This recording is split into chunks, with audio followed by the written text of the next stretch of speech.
Ako'y kaawaan, o mahal kong Diyos, sangayon sa iyong kagandahang loob.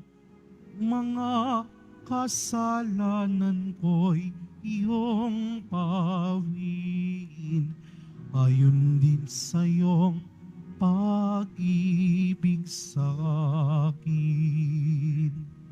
Linisin mo sana ang aking karunungan at patawarin mo ang aking kasalanan.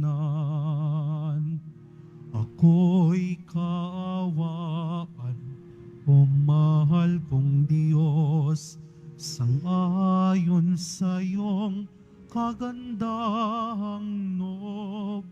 Mga kasalanan ko'y iyong pawiin, ayon din sa iyong pag-ibig sa akin.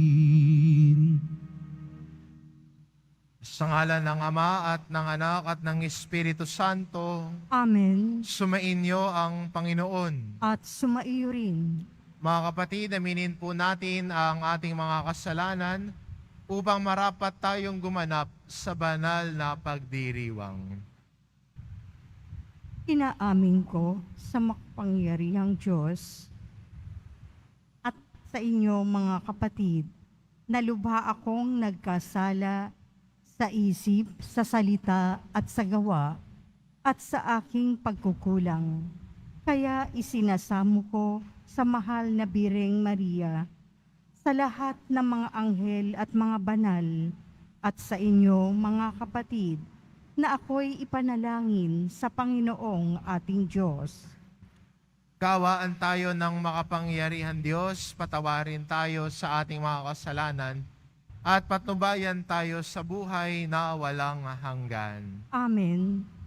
Panginoon, kaawaan mo kami. Panginoon, kaawaan mo kami. Kristo, kaawaan mo kami. Kristo, kaawaan mo kami. Panginoon, kaawaan mo kami. Panginoon, kaawaan mo kami. Manalangin tayo. Ama naming makapangyarihan, itaguyod mo ang aming kalooban, pakundangan sa iyong pagmamahal, sapagkat hindi ka namin mabigyang kasiyahan kapag kami ay hindi mo kinakatigan. Sa pamamagitan ni Jesucristo, kasama ng Espiritu Santo, magpa sa walang hanggan. Amen. Magsiupo po ang lahat. Pagbasa mula sa aklat ni Propeta Jeremias. Ipinabatid sa akin ng Panginoon ang masamang balak laban sa akin ng mga kaaway ko. Ako'y parang maamong tupang linadala sa patayan at hindi ko nalalamang may masamang balak pala sila sa akin. Wika nila, putulin natin ang puno habang malusog. Patayin natin siya nang wala nang makaalaala pa sa kanya. At dumalangin si Jeremias, Panginoon, ikaw ay hukom na makatarungan. Nababatid mo ang isipan at damdamin ng bawat tao.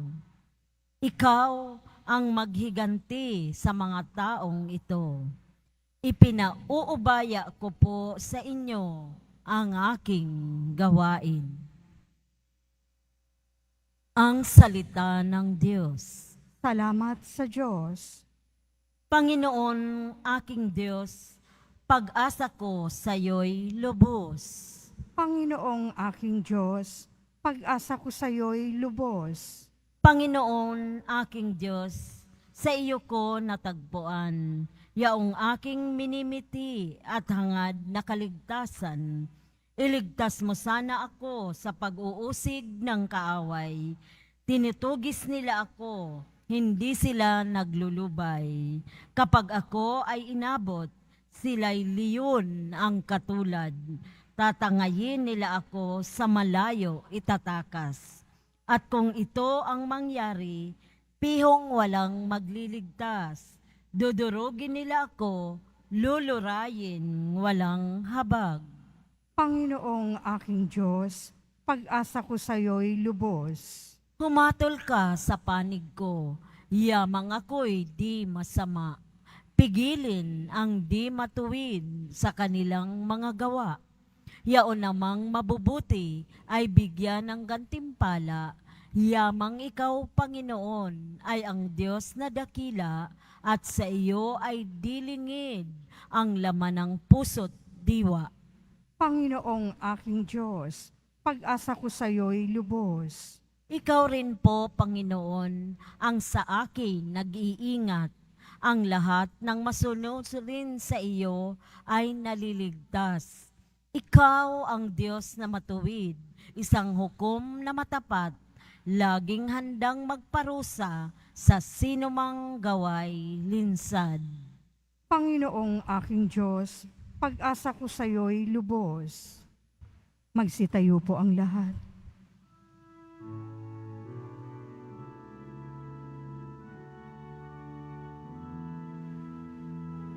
Nagpupuri kami sa'yo, Panginoong Jesucristo. Nagpupuri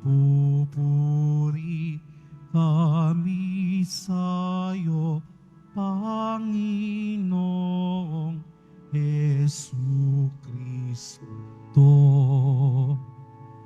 Mapalad ang nag-iingat sa kaniyang pusong matapat, ng salitang nagbubuhat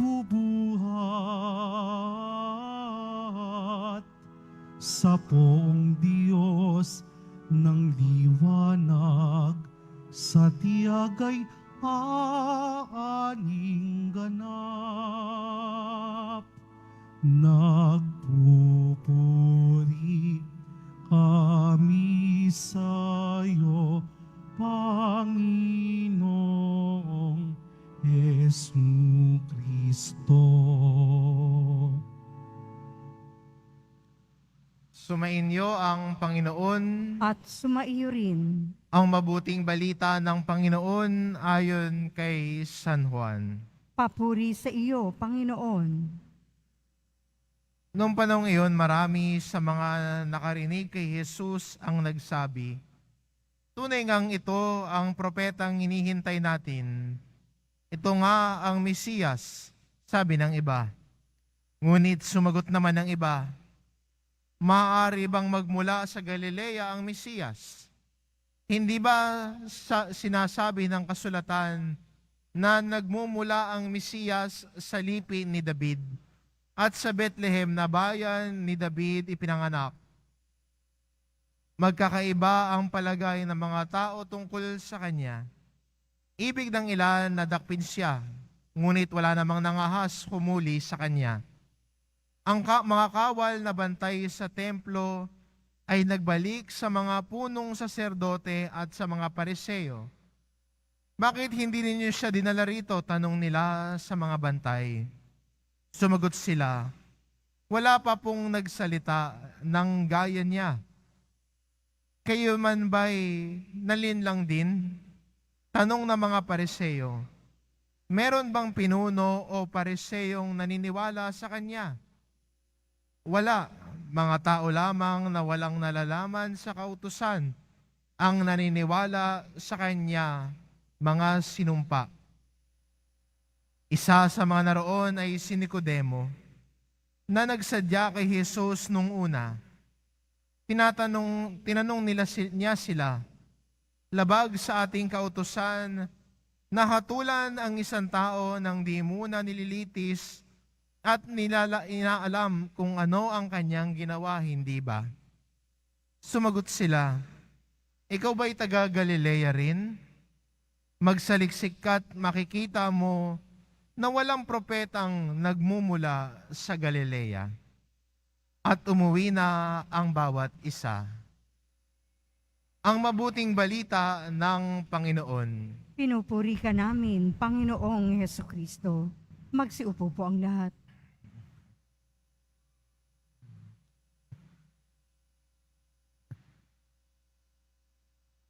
Ano ang umahadlang sa atin para maniwala at sumunod kay Jesus? Sa ating ebanghelyo, sa kabila ng mga pagpapahayag ni Jesus, sa kabila ng mga tanda na ipinakita ni Jesus sa kanila, sa kabila ng mga himala na nakita nila, marami pa rin ang hindi naniwala kay Jesus. Sa kabila ng kanyang pagpapahayag ng mabuting balita at pagpapakilala kung sino ang Ama, pagpapakilala kung ano ang kanyang misyon, marami pa rin ang hindi naniwala sa kanya.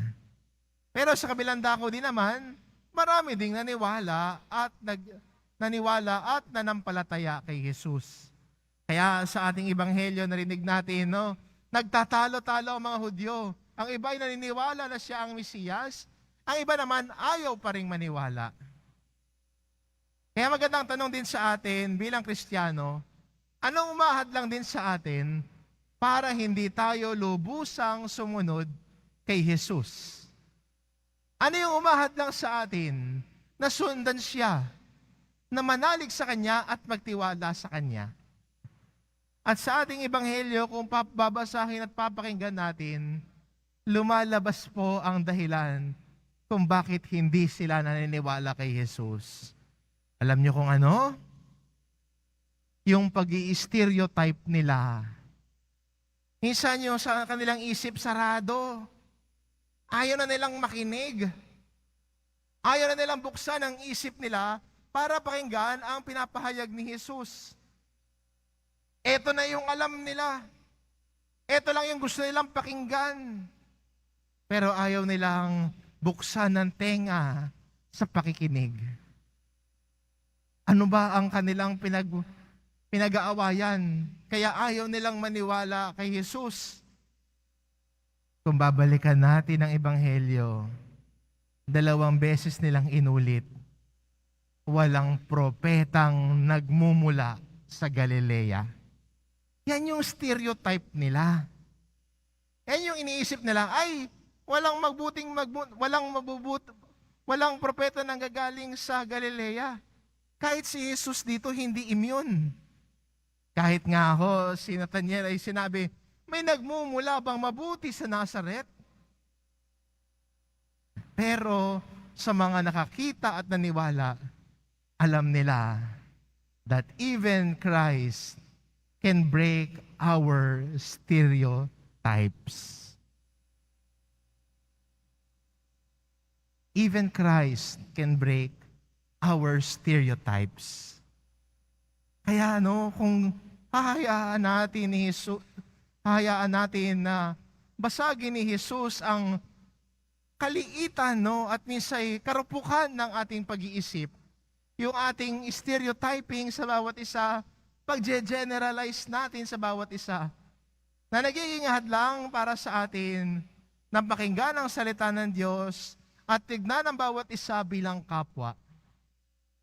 Siguro ito yung magandang i-let go sa ating paglalakbay sa panahong ito ng Kwaresma. I-let go ang stereotyping sa bawat isa. Minsan may napansin po ako, minsan may nagsisimba ho rito, at habang nagsisimba ho siya, yakap na yakap ho siya sa kanyang bag.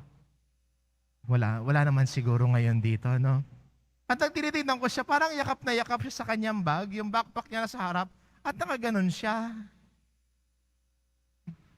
At kahit ama namin, nakaganon pa rin siya sa bag niya, yakap na yakap po siya. Siguro ang iniisip ko, bakit kaya siya yakap na yakap sa bag niya? Iniisip kaya niya na yung katabi niya ay dudukutan siya. At tinignan ko yung katabi niya, yung bag po niya nasa gilid, talaga nakaganon din siya. So nakita ko silang dalawa, quits lang sila, pareho sila nag-iisipan nanakawan nila ang bawat isa, no? Quits lang din ho sila. Pero minsan, yung stereotype natin at panghuhusga sa kapwa, yun din ang naghahadlang para makipagdaupang palad tayo at tignan ang kapwa natin bilang siya mismo. Minsan, ang isip pa natin ang nagdadala sa atin sa kapahamakan. Hinuhusgahan na natin yung tao na hindi pa natin siya nakikilala. Marami na tayong iniisip tungkol sa kanya ni hindi pa nga natin siya nakakausap. Tignan mo katabi mo. Wala akong sinasabi. Minsan, yung tao sa tabi natin, ayaw natin siyang tignan kasi sa isip pa lang natin, pinag-iisipan na natin siya ng masama. At yan ang din ang naging hadlang ng mga pariseo at iskriba na sana'y makilala si Jesus. Inisipan na agad nila si Jesus ng masama, kaya hindi na sila naniwala at baliwala sa kanila ang pagpapahayag at pagpapakilala ni Jesus. Kaya sabi ni Nicodemo sa kanila, medyo ni-real talk sila ni Nicodemo sa Ebanghelyo. Sinabi niya, labag sa ating kautusan na hatulan ng isang tao nang di muna nililitis at inaalam kung ano ang kanyang ginawa, hindi ba? Pero kahit ni-real talk na niya ang mga kasama niya, hindi pa rin sila naniwala at ginawan pa ng issue.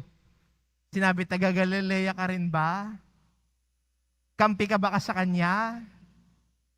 Ayaw maniwala. Ayaw buksan ng isip dahil sa stereotypes at panghuhusga sa kapwa. Kaya maganda rin itanong, sa kanila ito yung balakid nila sa pagsunod kay Jesus. Tayo ba bilang mga Kristiyano ngayon, ano ang balakid natin sa pagsunod at pagkilala kay Jesus? Ano yung mga balakid natin para hindi natin makita si Jesus? Hindi natin siya mapakinggan o hindi natin siya makilala. At sana, alam ko, iba sa atin, iniisip na, ay ito siguro, parang ito yung balakid ko para sumunod kay Jesus. Kayo makakasagot ng tanong na yan. At sana ang mga balakid na yan ay ilagay natin sa harapan ng Panginoon at hilingin natin, Panginoong Jesus Nazareno, wasakin mo ang mga balakid ko para ako'y sumunod at makinig sa iyo. Nang sa gayon, buong puso akong manalig, buong puso akong manampalataya, buong puso akong tumugon sa tawag mo sa akin na sumunod sa iyo. Amen. Magsitayo po ang lahat.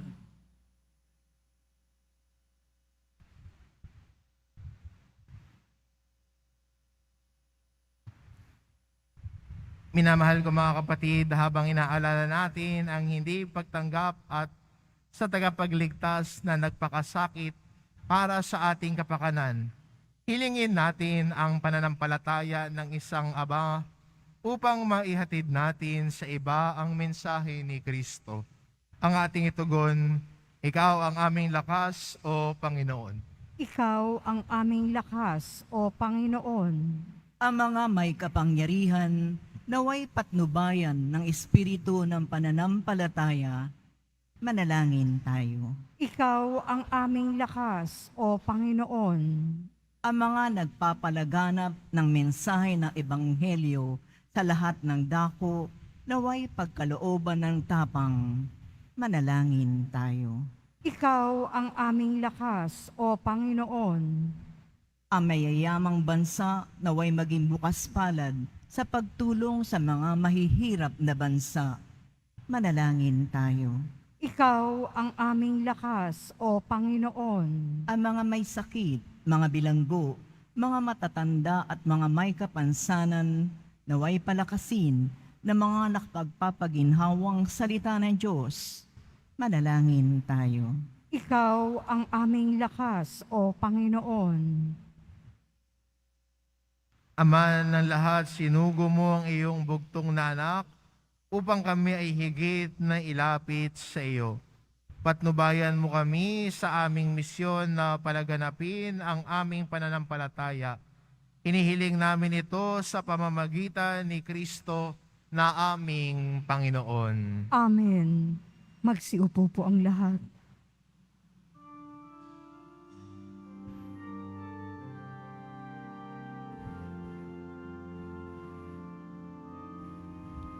Sa pagsunod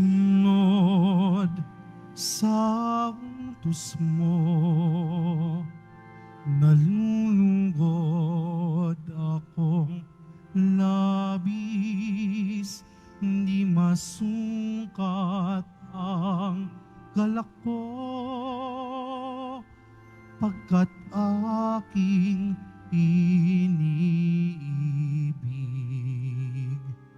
Sa'yo, Ama, aming handog, ang tinapay at alak na ito, handog ng iyong bayang sumasamot, humingi ng patawad mo.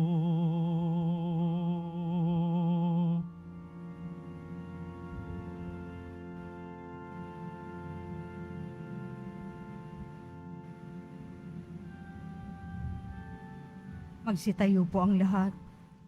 Manalangin kayo mga kapatid, upang ang paghahain natin ay kalugdan ng Diyos amang makapangyarihan. Tanggapin nawa ng Panginoon itong paghahain sa iyong mga kamay, sa kapurihan niya at karangalan, sa ating kapakinabangan at sa buong sambayanan niyang banal.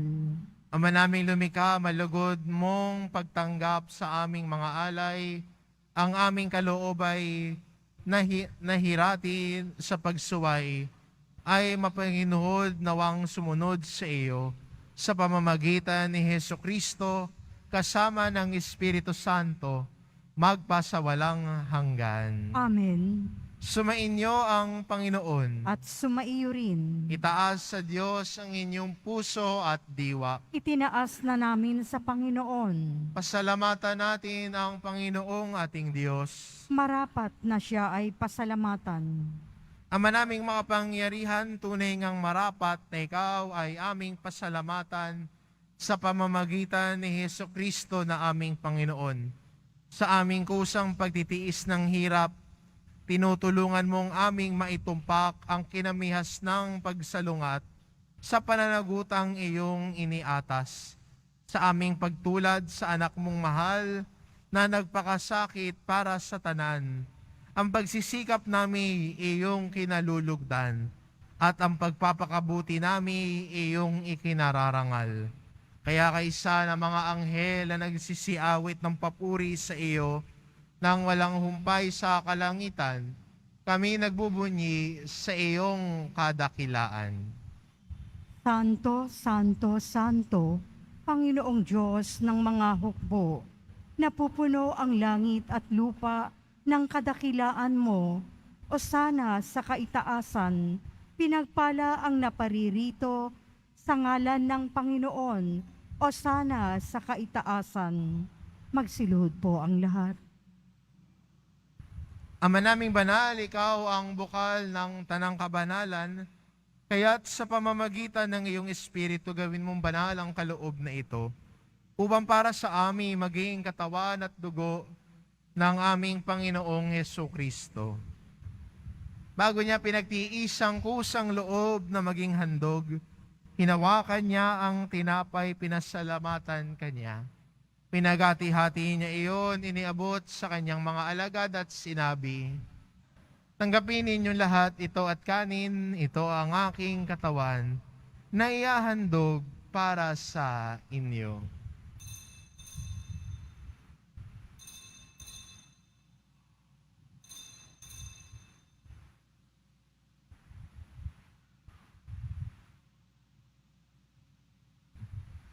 Gayun din naman na matapos ang hapunan, hinawakan niya ang kalis. Muli kanyang pinasalamatan. Iniabot niya ang kalis sa kanyang mga alagad at sinabi, "Tanggapin ninyo lahat ito at inumin. Ito ang kalis ng aking dugo, ng bago at walang hanggang tipan. ang aking dugo na ibubuhos para sa inyo at para sa lahat, sa ikapagpapatawad ng mga kasalanan. Gawin ninyo ito sa pag-alala sa akin.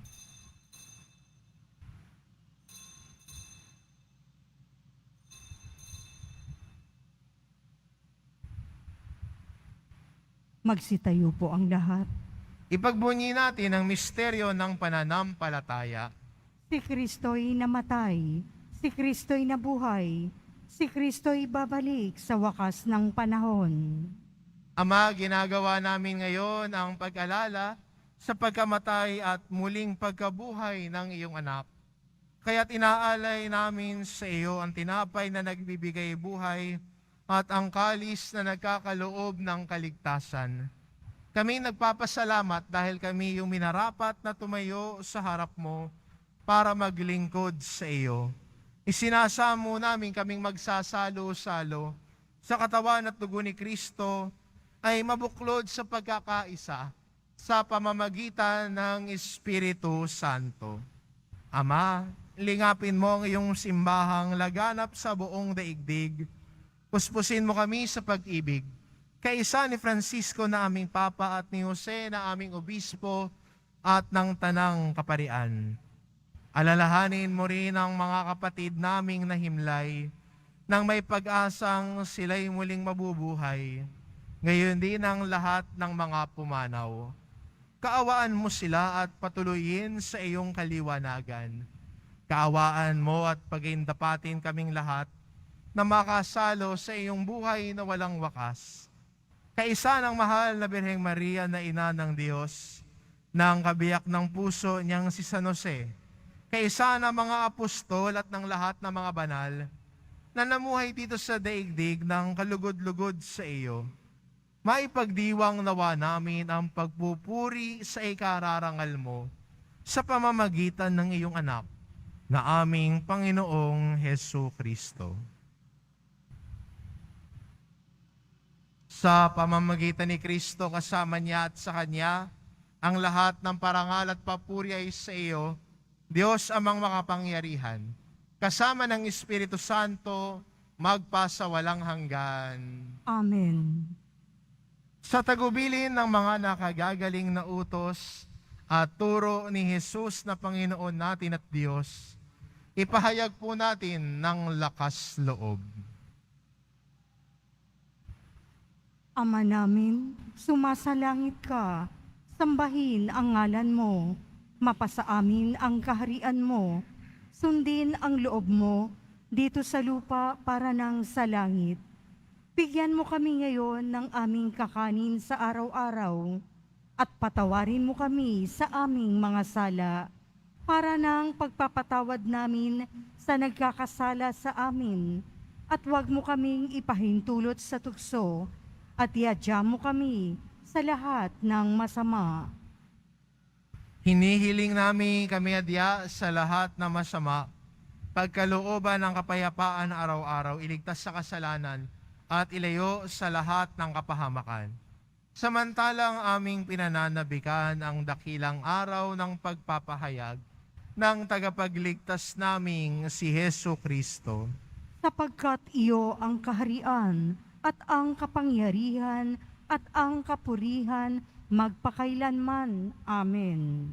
Panginoong Jesucristo, sinabi mo sa iyong mga apostol, kapayapaan ang iniiwan ko sa inyo, ang aking kapayapaan ang ibinibigay ko sa inyo. Tungayan mo ang aming pananampalataya at huwag ang aming pagkakasala. Pagkalooban mo kami ng kapayapaan at pagkakaisa, ayon sa iyong kalooban, kasama ng Espiritu Santo, magpa sa walang hanggan. Amen. Ang kapayapaan ng Panginoon ay laging sumainyo. At sumaiyo rin. Magbigayan kayo ng kapayapaan sa isa't isa. Kordero ng Diyos na nag-aalis ng mga kasalanan ng sanlibutan, maawa ka sa amin. Kordero ng Diyos na nag-aalis ng mga kasalanan ng sanlibutan, maawa ka sa amin. Kordero ng Diyos na nag-aalis ng mga kasalanan ng sanlibutan, ipagkaloob mo sa amin ang kapayapaan. Magsiluhod po ang lahat.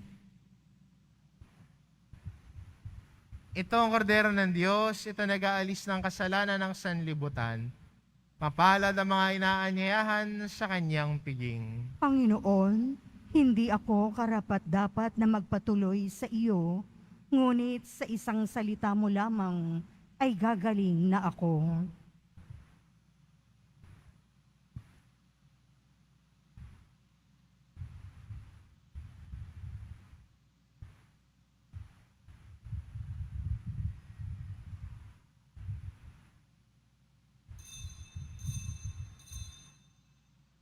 Para po sa lahat ng tatanggap ng banal na komunyon, sasagot po tayo ng amen. Pagkasabi ng pari o ng lay minister ng katawan ni Kristo at isubo agad sa bibig bago umalis sa harapan ng pari o lay minister. Sumunod po tayo.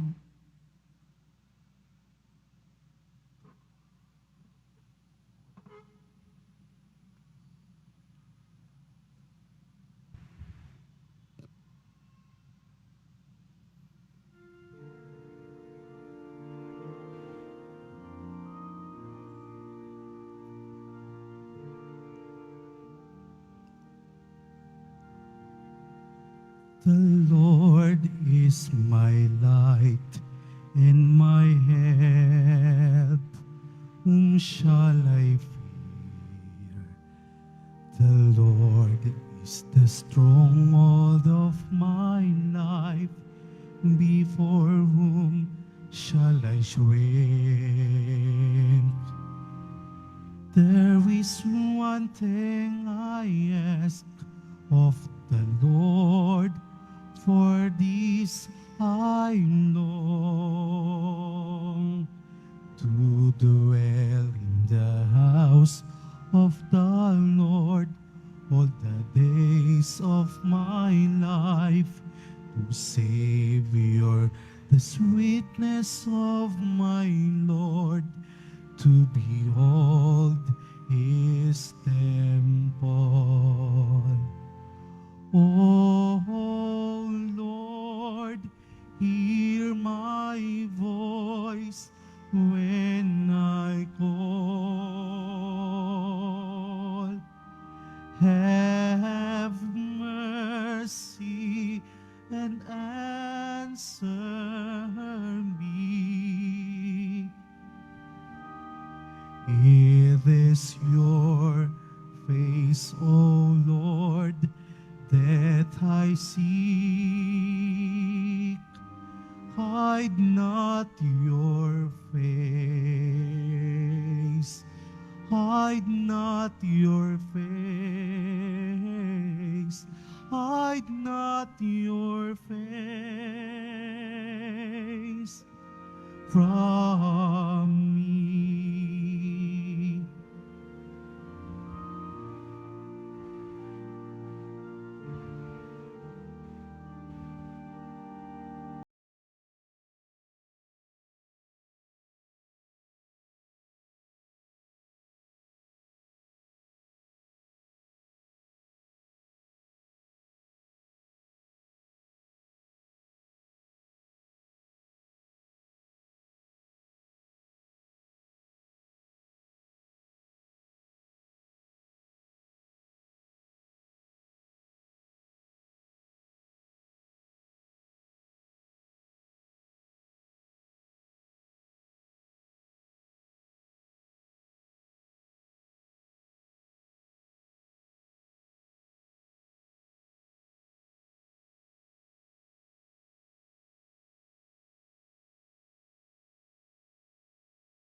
death I seek. Hide not your face. Hide not your face. Hide not your face from me.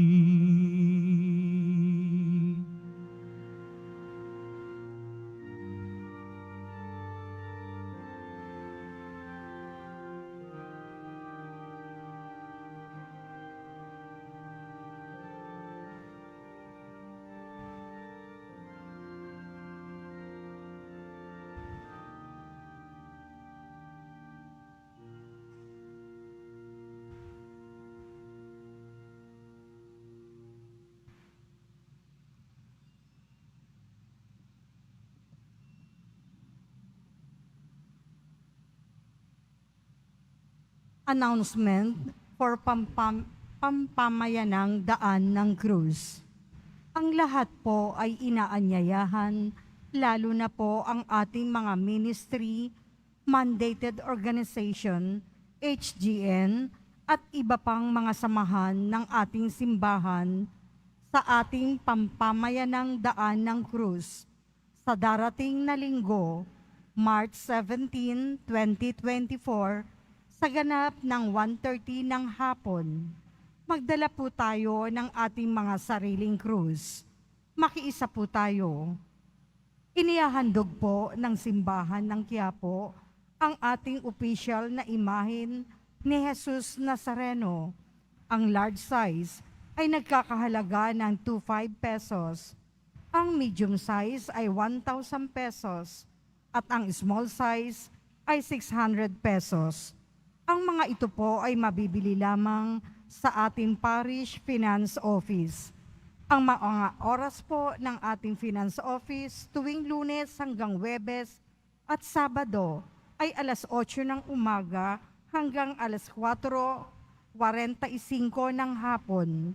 Tuwing Biyernes at Linggo ay alas 7 ng umaga hanggang alas 6:45 ng gabi. Ang malilikom po ng pondo ay gagamitin sa pagsasaayos ng ating Adoration Chapel at Baptistry. Pagkatapos po ng misa, wiwisikan po ang lahat ng banal na tubig. Pinakikiusapan ang lahat na manatili lamang muna sa inyong mga lugar. Tanging sa Quezon Boulevard o sa Plaza San Juan lamang ang labasan ng lahat. Sumunod po tayo. Maraming salamat po sa inyong pagdalaw at pagsisimba sa Basilica Minor at Pambansang Dambana ni Jesus Nazareno. Magsitayo na po ang lahat. Manalangin tayo. Ama naming mapagmahal, kami naway gawing dalisay ng banal na pakikinabang na napagapaging dapat na kami kalugdan mo sa pamamagitan ni Hesu Kristo kasama ng Espiritu Santo magpa sa walang hanggan. Amen. Sumainyo ang Panginoon. At sumaiyo rin. Mahal na pong Jesus Nazareno, inihayag mo sa pamamagitan ng krus ang walang maliw na pag-ibig ng Diyos sa sangkatauhan.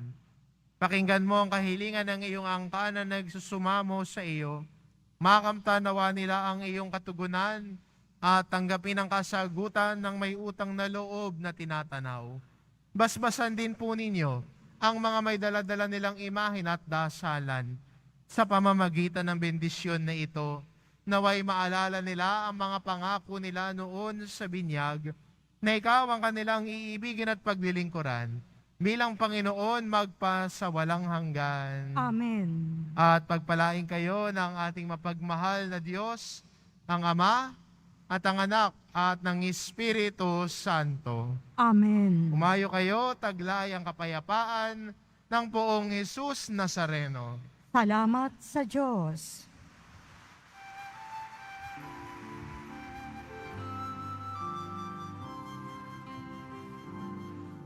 Nuestro Padre Jesus Nazareno, sinasamba ka namin.